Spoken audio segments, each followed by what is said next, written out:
This time on Flipping Bangers. I follow my heart. Well, if you gift wrap it, I'll take it home now. And I have my arm twisted. We do know there's a problem with the engine. We find a jewel. Finally, we might have bought ourselves a car that's not falling apart. And quickly discover The oil is letting itself out of the car. That all that glitters. is not gold. We haven't actually earned any money. I'm Gus Gregory. And I'm Will Trickett. Together, we're risking everything to follow a dream It's something I've wanted to do for a long, long time. We've packed in our day jobs and invested our own hard-earned cash. as we try to make a living in the cutthroat world of second-hand cars. It's all in the chase. You've got to buy well, you've got to sell well. Why would anybody buy this car? We've got a goal. We want to double our money. If we put 500 quid in, we need to see £1,000 back. We're targeting the very bottom of the market. We buy cars that nobody else wants. Can we keep our business afloat? Flipping Bangers? It needs so much work doing to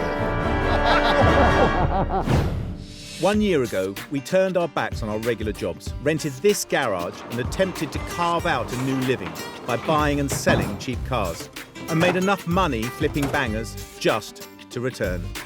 People dream of giving everything up, but we're doing it for real. And it's scary. We've emptied our pockets again, and this time we have enough to spend £500 to £1,000 on each car. If we want to cover our costs and pay ourselves wages, it's essential we double our return on every pound we put in. And we can only afford 5 workshop days per car. We've swapped a salary and a wage, possibly for nothing.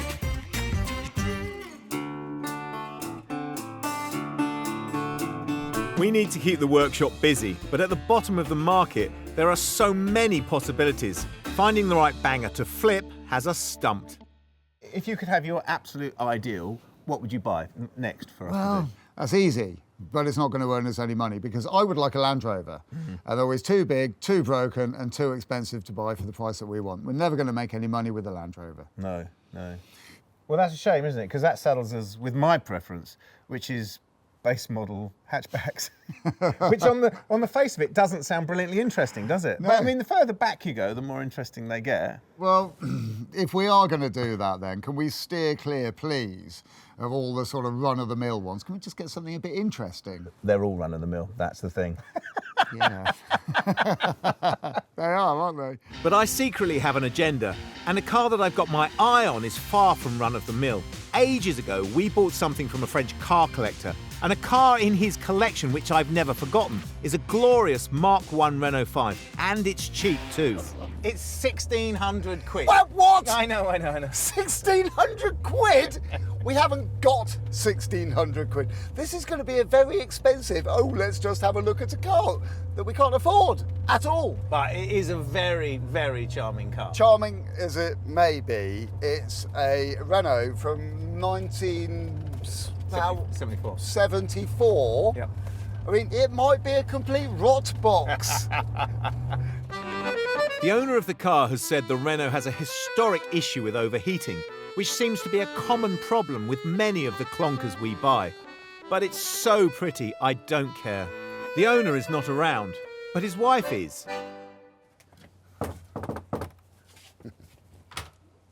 Lisa, Oh, I'm hi. Gus. So pleased to meet you. Hello. Morning, I'm Will. Hello, Will. How are you? So we've come to have a poke around your beautiful little Renault 5. Excellent. I know you shouldn't say this, but it's got something about it, and it's got "Take Me Home" written all over it from me. Great. Can you tell us anything about it?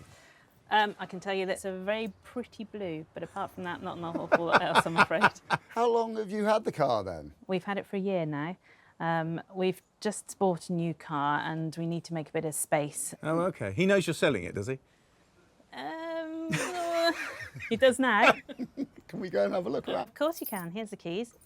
There Thank you go. very much. If you can get it going, you can have a little drive. Oh, brilliant. Okay. Oh, that's fabulous. Yeah, it is. Thanks Brilliant. very much. See you in a Cheers. minute. Thank you.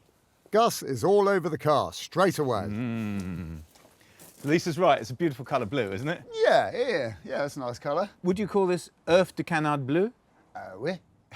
Do you know what I really love about this is that this is the original Bouet design. And did you know that he designed this in his free time, and when they saw the design, they put it into production straight away. Really? Yeah. Ooh. Oh, wow. Spare wheel. That should go under the bonnet. It's got a really beautiful little indentation under the bonnet. You're quite enthusiastic about this little car, aren't you? Wow, now that is amazing. I wasn't expecting that. Okay, thumbs up. Actually, it's quite nice, but it looks like somebody's had a bonfire in the dashboard. It's a Gulwars related incident, isn't it? It is, yeah, definitely. Well, I love this. I love this pleated dash in the original cars. And I love this door card, which seems to be made of the same material as your weekend trousers. But at least with my weekend attire, I have some level of continuity. This car does not. That doesn't match that, which doesn't match that. And look at the state of that. That does look like it's just nicotine brown, doesn't It does, yeah. Let's fire this little bad boy out. That's not bad. No, it sounds great.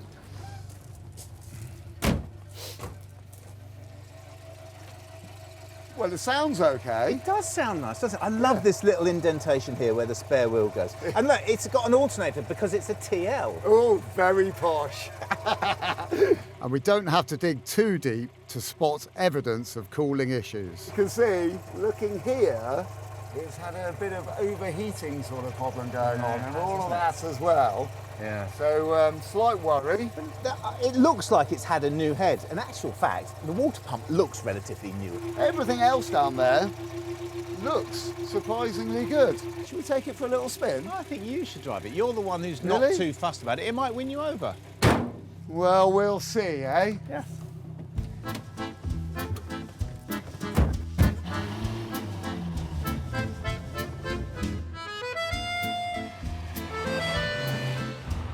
This is the perfect French driving experience. Whether DS or traction Avant, this is a Renault 5. It's perfect. Okay, it is a French driving experience, but this seat is so uncomfortable. And the interior, well, is making me almost vomit. These are just little tiny niggling things. Okay, I tell you what, I'm going to find a Mark 1 Renault 5, okay? Yeah, okay. Mark 1 Renault 5 for sale. Let's see what we can find. Okay, it's a quick search, I'll give you that, but there's not one Mark 1 Renault 5 for sale in the country, online. Yeah, okay. I get it. Well, perhaps nobody wants one. But I do. The Renault even fails to overheat, so that seals it. Even noting Will's pointless resistance, I decide we'll buy the 5. But the price has got to work. Otherwise, Will kill the project with a king-size grump. How'd you get on? Well, if you gift wrap it, I'll take it now. Excellent. Hold on, whoa, because I think you want more money than we have actually got. Well, it's not me, it's my husband. He wants 1,600 for it. Right, brilliant. Make me an offer? £1,000? Done. Deal.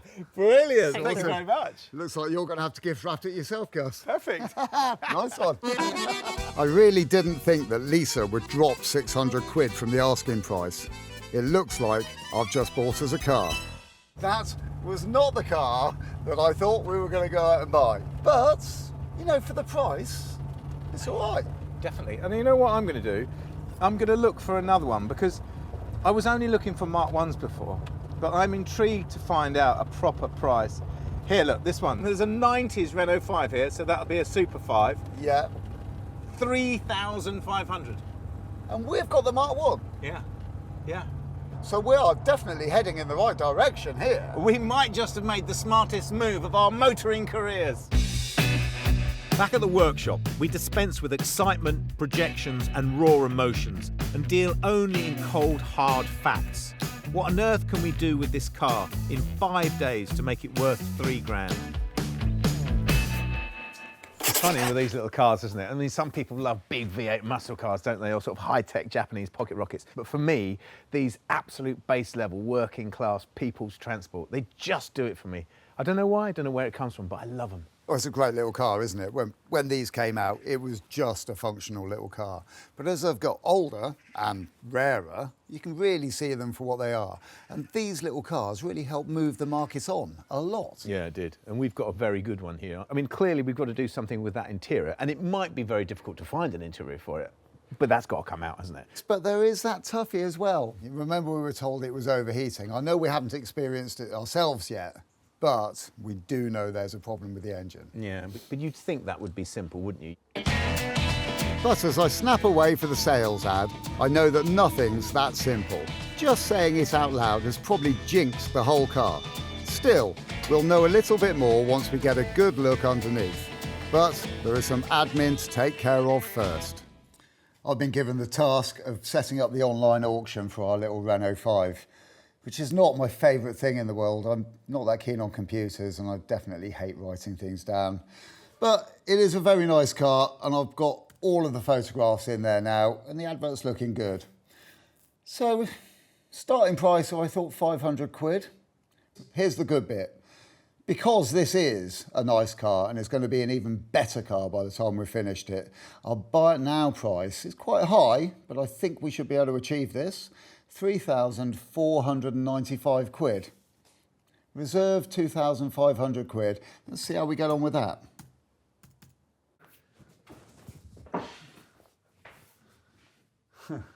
Wow. It's so clean, isn't it? It's really good. It's obviously lived in a very nice, warm, dry part of France. I don't think I've ever seen a Renault that doesn't need any welding. You think all the little thin stressing bits like these are really good, aren't they? Whereas you think they would be rusted through. Yeah, it's as clean as a whistle. Amazing. Look, all of this lot. I bet all these nuts and bolts undo easily. Not that we want to touch them. No, quite. Well, it seems like finally we might have bought ourselves a car that's not falling apart with rust, huh? That's a total celebration for me because I am sick and tired of welding cars back together. But that doesn't mean we've got nothing to do. So it's overheating. We're not going to fix that from down here, are we? No, we're not. Let's go and have a look.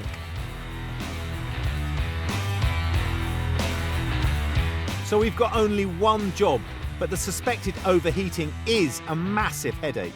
It's a strange thing, isn't it? That telling us that this overheats. I mean, obviously it didn't overheat, did it, when we drove it? Not at all, no. But you can't ignore the fact we've been told that it overheats, even if it didn't overheat when we were driving it. You can't ignore it once you've been told it, can you? Yeah, well, we're going to have a good old visual inspection, take bits off and check they're not blocked. I think we should take the radiator out and flush it through, all the things that you normally do when Good something's start. overheating. We can check the fan, make sure that's working, check the thermostat, make sure that's working, check this thermostat. You know what? Should we take the bonnet off? There is a feeling of doubt creeping in that we're checking the same items anybody else would. Is the Renault hiding a secret? Well, we'll see. The first check is to bypass the thermostat and see if the fan works, which I do with a little hot wiring. And the fan's working. Hey! Sort of, because now we've got to find another reason why our car is overheating.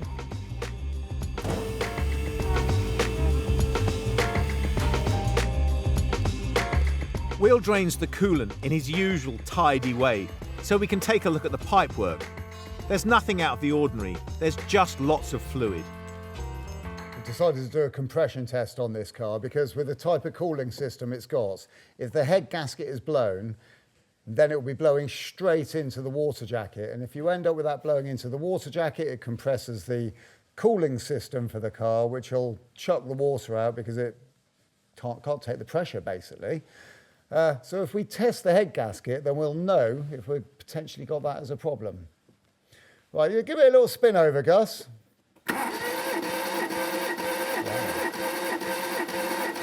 That's all right. Joe, this is pretty amazing. Because what would you expect the PSI to be on this? I don't know, 150 or something? 150-ish. It's gone up to 184 PSI. Blimey, it must be in really good nick, that engine. That's top compression. Let's try it in number 2. Will plays the boffin, but I do the real hard stuff. If you're doing a compression test, then you do need someone to sit in the car because A, they have to do the very, very, very technical piece of turning the key, which turns the engine over. But also, you've got to keep your foot flat on the accelerator because it lets more air into the combustion chamber and therefore gives you a correct reading. Ready? Yeah. That's all right. Same again, 184 PSI. Okay, it's 188. Right, so that's number 3. Okay. All right, same again. In the end, the good but unsettling news is that none of the cylinders fail the compression test. If the cylinders and the pistons and the valves are okay, what is wrong with the car? So now I'm flushing any debris from the radiator. That looks okay. The next item to check is the water pump. One way of doing this is to unhose it and start the engine, but never point it at yourself. Yeah, there's only about 40 gallons all over the floor. We've done really well. So this is the thermostatic switch. Now there's a simple test we can do on this. If I plug it into the system and then bring it up to temperature in, thank you very much, Gus, the kettle. Right, With the ignition's on. Cool. Now that, when it gets warm enough, should make contact and switch on that fan. There we are. So there you go. That just proves that switch is okay. We're running out of problem areas. We've got no option but to head to the pub. We've been told about an issue that we can't see, and if we can't see it, we can't fix it. It's day 2 on our £1,000 Renault 5 project. Calling it a banger isn't really fair. It's better than that. But it does have an invisible overheating fault that we have no idea how to cure. Stubborn old Gus thinks we don't need to. Hiya. Morning, Gus. You're early. Well, I just wanted to get this run up, and I've been here an hour, and that's Yeah. been sat there for an hour, running up to temperature, fan coming on, temperature going down. Okay. I don't know, I just don't think it's overheating. Shall we get it back in? Well, we could do, It's a yeah. pretty conclusive test, isn't it? Well, yeah, but we want top dollar for this car. And, you know, in my mind, I've got to know that it's just right. Yeah. I read online about paper liner seals in our Renault engine. And if they fail, you get overheating and an engine rebuild. A part of me thinks that a new engine for the Renault, that's around 300 quid, is one way to be completely sure of a problem-free car. Cars like our little Renault are incredibly rare, and it's even more difficult to find people who know about them or even have any parts for them. Now, I found out about this guy called Derek, who apparently is a guru in the subject. I'm definitely at Derek's place. So, as you know, we've got problems with our little Renault 5, and we were thinking, why don't we just turf the engine out of it and just get a decent replacement engine and chuck it straight in there? Well, they're like hen's teeth. You know, there's not many of them left at all now. So the Mark II Renault 5, which is a lot of them around, they got a different engine. It's transversely mounted. So there's so many differences on it, it's not worth doing. Well, funnily enough, I've actually got a little picture of the car here. Oh, there right. we go. Oh, I know this. I did some work on that a few years ago. Really? Yeah, I actually rebuilt the engine on that. That's So, good news. Yeah, so the engine should be fine. Where would you recommend we start looking for problems with an engine of this nature? Well, if it's overheating, you've obviously checked the basics. Yes, we So have. it's unlikely to be the liner seals because they normally cause emulsification of oil rather than overheating. So have you tried a leak detection fluid? No, we haven't actually. Okay, right. So you can get this special fluid that changes colour if you've got combustion gases leaking into the cooling system. Okay then, so if we do that, we might be able to eliminate the head gaskets. But it did have a problem. The heater was leaking quite badly and we couldn't get one at the time. And the customer asked me to bypass the heater because it was just losing too much coolant. Okay, well, it's got a heater matrix in it now. Right, well, that's obviously been fitted since. Okay then. Yeah, well, the same engine is in a Renault 4, so we've got one next door you can have a look at. Where is it? This way? Yeah. Okay, well, if you have a look at this one, so what you need to look out for, it's the same engine, but the difference is on the Renault 5, the heater is up there. It's the highest point of the system. Ah. On the Renault 4, it's inside the car. So if you've got an airlock, it's going to be in the heater. So if someone's changed that heater and they haven't bled it out properly, that's the first place I'd look.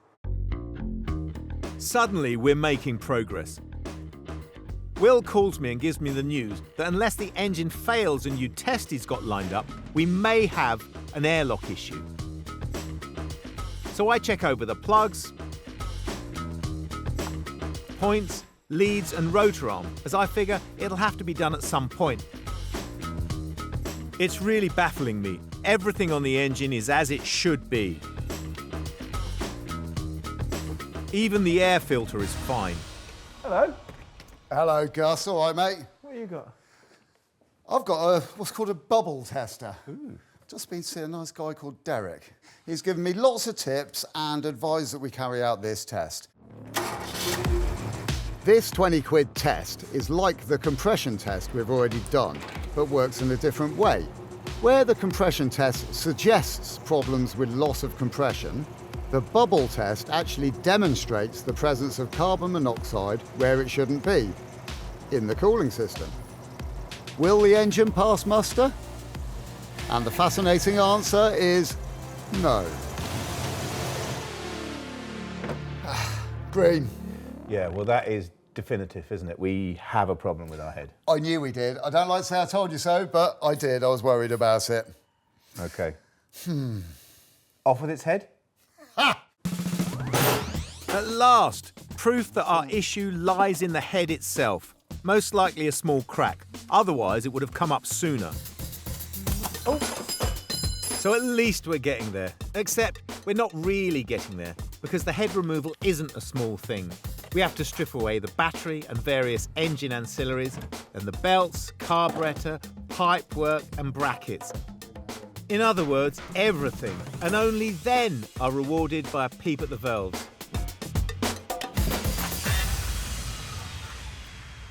Well, it's nice to see that that's clean, isn't it? And that there's no water in the oil. Yeah, it gives me a small amount of confidence, but we're still looking at finding a problem somewhere. Yeah, well, I guess there will be, won't there? Yeah. Let's get it off, shall we? I'll do the ones opposite you. Right. And now we get to the rocker shaft. We've got to store the push rods in order. They can't be left on the workshop floor to collect dust. Then the head is off, and that'll go to our engineering company to be tested for leaks and skimmed flat. And now we can pump out the bores. So we seem to be at a point. We'll wait to get the head checked, and maybe the mystery will be over.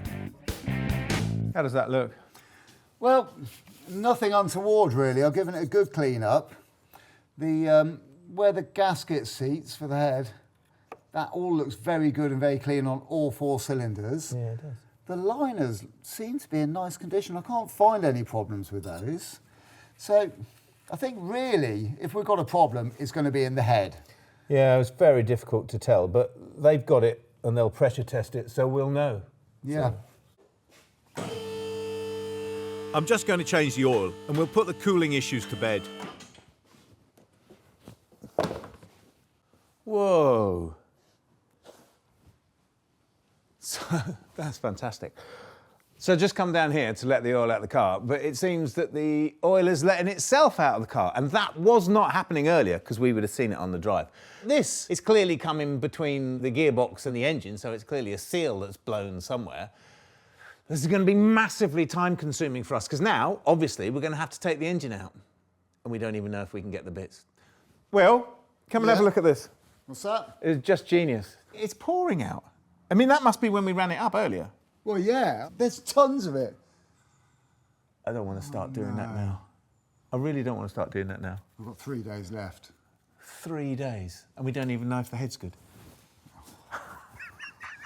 This was a perfectly good engine this morning. What are we going to do? It's the end of the second day, and it feels like the Renault is determined not to play ball. We have a business buying cars that no one else wants. And although our Renault 5 looked pretty special when we first bought it, if anyone could see the trouble it's been dishing out, they'd give it a miss.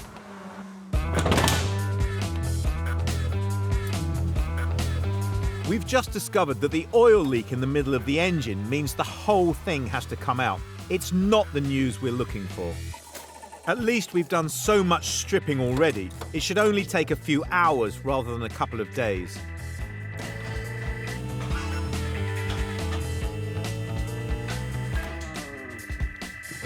These wheels need a proper going over, but we just don't have time to get to it now.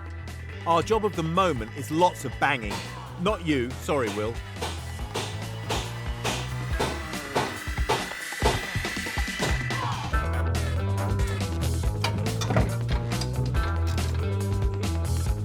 and we remove the drive shafts on both sides.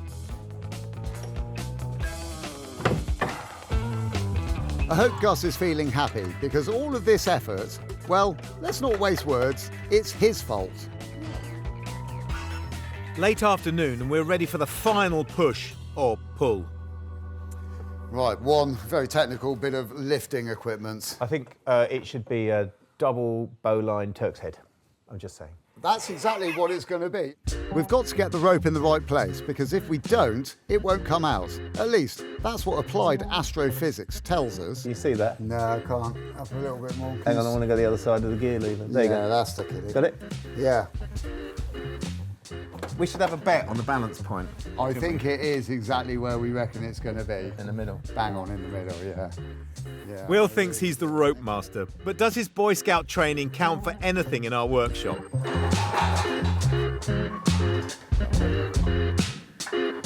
We take up the tension, release the engine mounts, and here she goes. Look at that.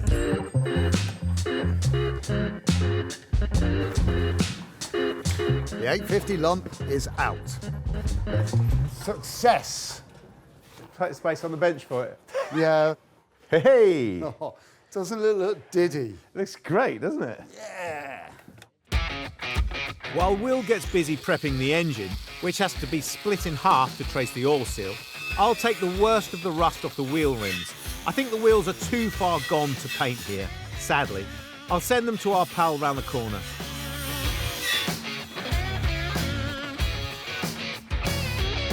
And a couple of hours later, Will is back with a head that's been skimmed and pressure tested.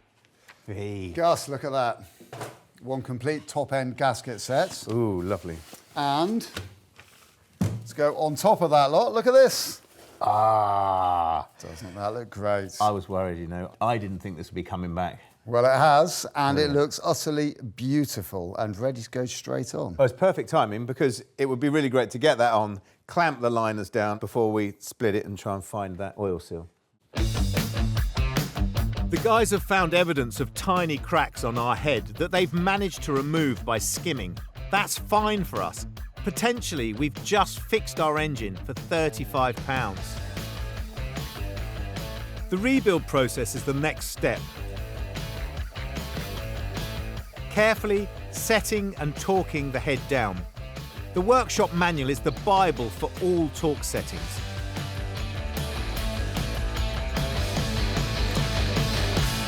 Ooh, thank you very much. There you go.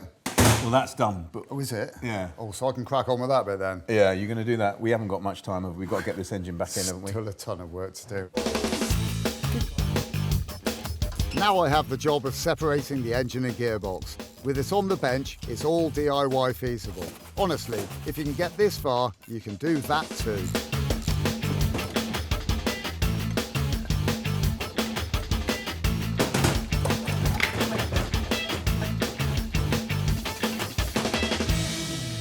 So we're pretty certain it's the rear crank oil seal which has gone. Now it happens to be buried right in the middle of everything. I've already removed the gearbox, so I've got to remove the clutch and the flywheel, and then I've got good access to get to it and replace it. The assembly unbolts just like any other car. I've just got to keep on stripping back until I get to the bits I need.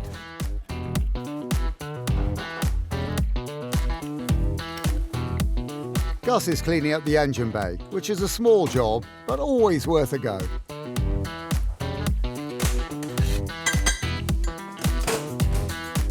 And finally, I gain access to the oil seal, a common issue on this engine. Oh, there we go. It is definitely the rear crank oil seal. The oil's coming out there. Now, this is good news because that is a simple fix. Get a new one, put it in there. It's just taken a long time to get to this stage. You found it? I have, yes, as we thought it was going to be, rear crank oil seal. It's simple, isn't it? But what it's done is it means we've got to put this back together, we've got to put this back in the car. It's taken us 3 days, and all it's really done is meant that we've taken our eye off the ball with the rest of the car, because we haven't actually earned any money yet with this car. We put all this back together and put that back in. Yeah. It's still worth the same money, isn't it? It is, yeah. So day 3 is done, and we take an emergency visit to the pub to help square our lack of visible progress. It's day 4 on our Renault project. The car owes us just over £1,000. But the issue is, we've neglected the aesthetic aspect of the car while being consumed by the mechanicals. Some mysterious black tape is next on the agenda. We definitely need to have a conversation about this tape, don't we? Yeah, we do. It's got to come off. No, wait. How do you know that's not put on there in 1974 at the Renault factory? Because it's insulation tape. Well, you don't know that. You've not done a spectrometer reading of it, have you? You don't know that isn't original tape. I don't, but I bet you $1 to a donut this is. Shall we have a little controlled... A little control one, just a little quick peel back, yeah, shall we? tiny bit. Oh, and you've taken the lot off, haven't you? I have, yes, because I hate it, and it's insulation tape. Now we've got to fix these.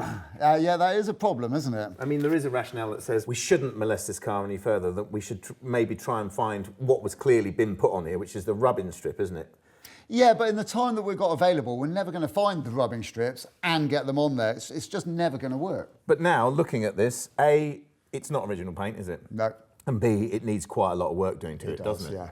And for what we want for this car, I reckon it's worth the time and the effort. I think you might be right in actual fact. Do you want to take the rest of this tape off and I'll go and see if I can find a match for the paint? I certainly do. Well, I'm going to love taking this tape off. So that's where we're at. As he loves to, Will picks at the scabs and gives us paintwork to do. And we strip the interior out to gain access to the back of the holes we need to fix. And there's another reason too. We've been given another set of seats with the car, but they aren't in great nick, so we'll be hunting for new ones. We've decided not to weld the holes in the body. There's a better way to go for us. The fiberglass paste is okay for the backs of the holes, but the fronts will need to be filled with the usual 2-pack filler. Got quite a big dent here, all the way around here, look. Now, I'm going to try and remove this dent a little bit. I'm not aiming for perfection. And I've also not used one of these tools before, which is quite good. It's one of those tools that you can put on the inside and then lever the dent out. So I'm going to give it a bash and see how I get on. I got this tool for 15 quid online. It's quite cool. You do need a soft hammer to counteract the larger dent I've made in the other side, but I don't really do soft hammers. So it's trial and error. But once satisfied with my panel beating, I rub it down for a rattle can paint job. Using an orbital sander, I go over the panels that will paint.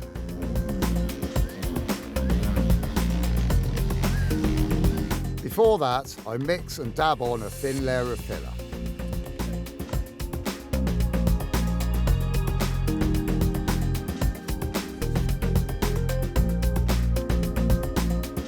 While Will inhales various toxic fumes, I'm taking a little time out for a really scary job.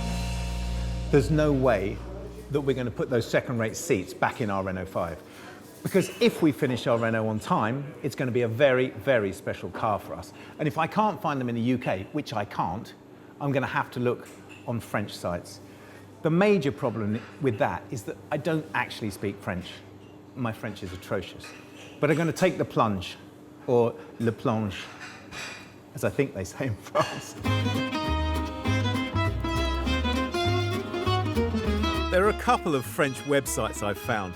One is an auction site that's popular in the UK. Another deals with cars, houses, chairs, and well, pretty much anything really. It's there I find an interior for a Mark I Renault 5. It's exactly what we need. The only issue is how to communicate with the seller. That's the hard bit. Bonjour, comment allez-vous? Monsieur, s'il vous plaît, je voudrais une search pour le Renault 5. I use the word that's close to the French translation for monkey. That does get things off to a shaky start. J'avais le derrière. Pardon? Oui. Then I throw in another language completely. Solamente no es español. Parlez-vous anglais, monsieur? But it's only when the seller puts his 11-year-old daughter on the line, who speaks a few words of English, that we start making progress. Combien pour le deux? I may have called her sir, but under the circumstances, think that's okay. They even promised to send the seats overnight as part of the £200 cost. Okay. Merci, merci. Au revoir. Success. Your oil seal is here. Oh, that's fantastic. Yeah. I'm a bit covered in paint and filler, though. OK, well, I'll put it back on, shall I? Oh, that'd be magic. Cheers, Gus. I pull off the old seal, replace it,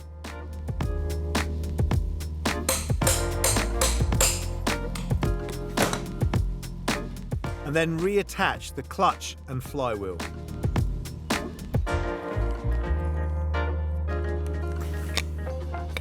I'm putting the clutch back in the engine. And normally, if I'd been bothered to go this far, take the flywheel out, I'd put a new clutch in it. But you can see on this clutch, it's still got the marks here where they've faced it at the factory. It's had no wear at all, this clutch. So actually, it makes no sense changing it. So we're saving money, about £50, and have the pleasure of seeing that the Renault, apart from its cracked head, is in fine shape. It's time to strip out the lights, the vents, give a final rub down,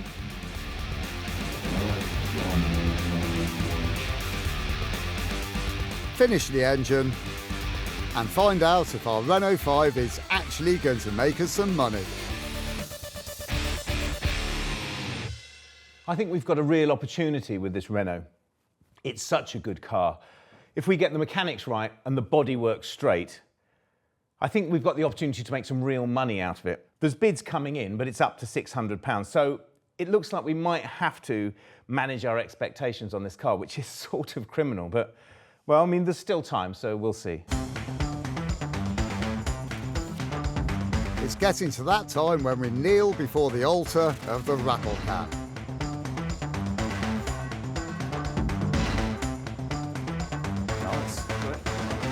But the engine can go back in first, so it feels like we've actually made a little progress. Oh, yeah, that's good. Right. OK, I'm ready for a bit of down. Gently, gently. Gently, gently, yeah. Slowly, catchy monkey. Right, whoa. A little bit more. Yeah. Great. Can we push in a smidge? That's as far forward as it'll go now, isn't it? Right, OK, so we've just got to tease it by that. That's it. That's There you go, down a bit. With a little jiggery pokery, she's sitting pretty. The engine, not Will. That's it, we're on.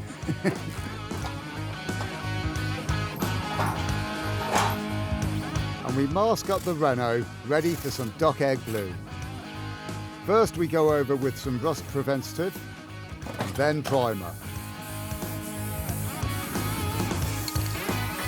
The specialist primer is meant to even out the surface, but we don't have enough time to do enough coats. But after a quick sand down, here comes the blue.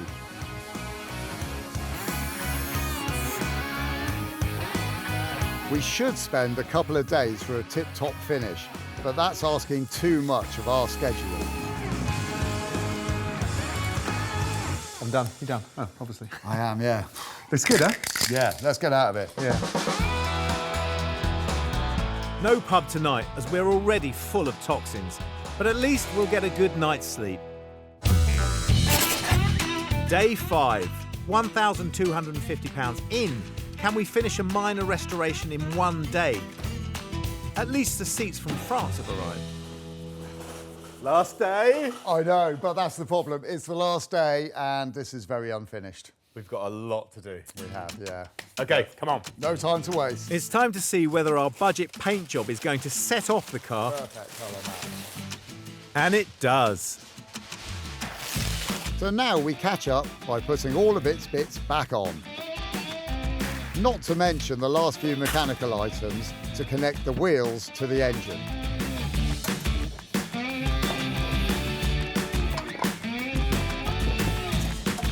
Tighten up the suspension.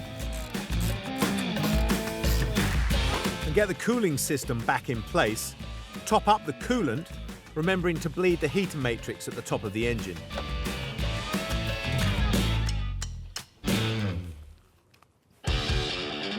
Slightly full of French bread and cheese, we have the usual race of getting the car back together.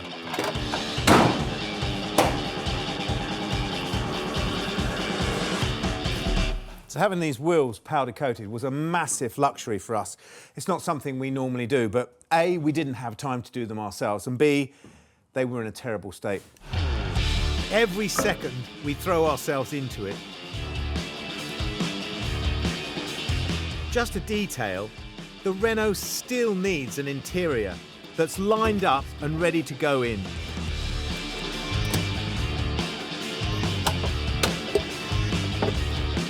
And at the end of the day, right at the end, The job is done.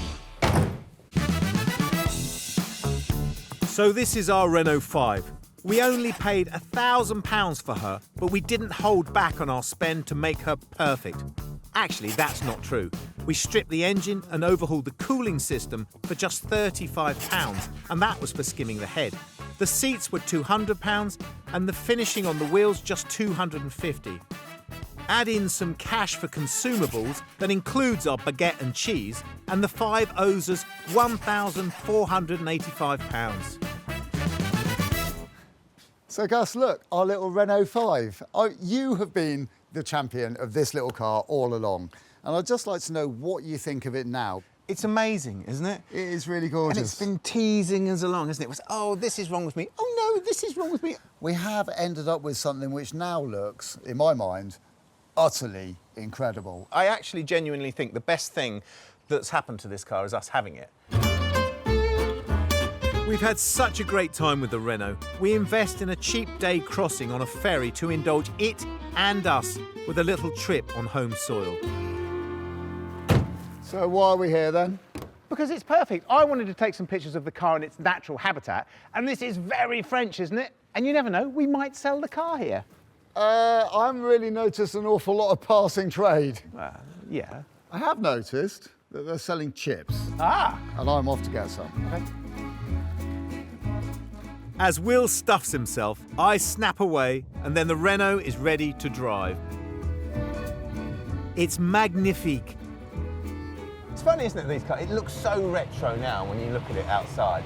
But it's difficult to remember that when this was new, this was a cutting edge of car technology. This was the really cool car on the block. And Renault was a publicly owned company, so this would have been a great hope. And people would be standing on the streets here going, Allez, le nouveau Renault 5! Très bien, allez, allez! They would have been waving flags. Yes, and they would also be saying, but I have my 2CV, I might as well just hold on to that. It still holds up today, because on these roads, even the two of us rolling along, we could do this all day, couldn't we? It's lovely. Yeah, it's a great little car. The thing that's making me feel really positive is the engine's not overheating. Good point. And it hasn't blown up. Oui, oui. Boom. If we don't get our money for this car, I will be sad. What are you trying to tell me there? Well, the auction's finished. It didn't meet its reserve. We got 1,940 quid bid for it, Yeah. which, although on one hand that's a lot of money, it's not enough, is it? It's not enough for us. We do need more. I think we should just suck it up and relist it. Yeah, £2 first time round, never know. Next listing, we could get 3. 3 would be très bon, huh? Uh-huh. Oui. So with an intoxicating whiff of Frenchness and a big dose of love for the Renault 5, we head back to relist and wait and see whether our patience is to be rewarded. A week or so later, our new ad yields results. Hello, Al. Ah, All right, then. hi, nice to meet you. Good day to you. Hello, How are you? Gus. Pleased to meet you. Nice to meet you. Brilliant. So you've had a chance to have a good look around the car. What do you reckon to it? Yeah, it's great. It's what you thought it might be? It's exactly what we're after. You're not buying this for yourself, are you? No, no, no. I look at cars for a dealer Okay. who speculates on cars of this age, and we see if we can make some money on it. So you're in a position to make an offer? Yeah, most definitely. Yeah. What sort of money are you after? We were wondering what you might be thinking, actually. It's very difficult to sort of be the first one in, I know. I'll give you 2,000. That's not really enough. I mean, of course, we're both in business to make money here, aren't we? So we have had to think about it, haven't we? Yeah, we have. And really, 2,600 is the lowest we could go and still make a margin for ourselves, isn't Yeah. it? Okay. I'll go for that. Yeah. 2,600. Brilliant. Oh, that's fantastic. That's sort of sad to see it Lovely. go, to be fair. Well, it is, but I hope you have as much success with this car as we have. Yeah. Yeah. Great. Brilliant. Cheers. Thank you. Thanks for that. See you later. Bye-bye. Bye-bye. We've made over £1,000. Not quite the magic double, but a magic result all the same.